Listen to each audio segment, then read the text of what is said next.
Welcome to 3 and 3. My name is Jason Weaver. Today we're going to be talking about earnings yield, special purpose acquisition companies, and why stay invested. So earnings yield. Earnings yield is earnings per share divided by stock price. And it's a great metric for return on investment.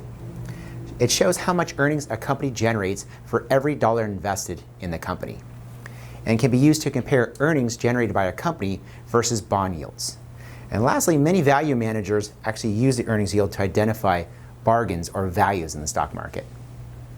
So going back to 1952, the yellow is the earnings yield on the S&P, and the blue is the yield on the 10-year Treasury bond. And you can see certain periods of time, the earnings yield was very inexpensive compared to bond prices. And over time, they'll kind of converge together.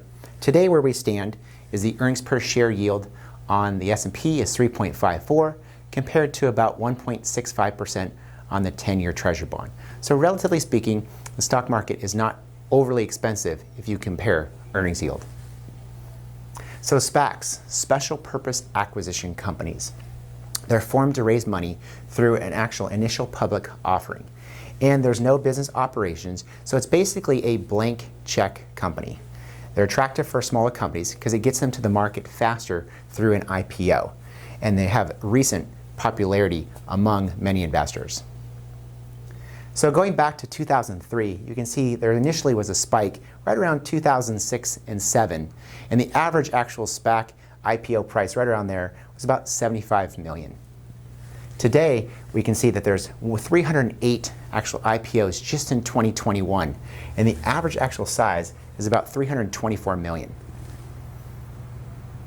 So why stay invested? Research shows that try to time the market is not very good for your overall investment return over time. People actually feel the pain of losses more than the actual pleasure of gains.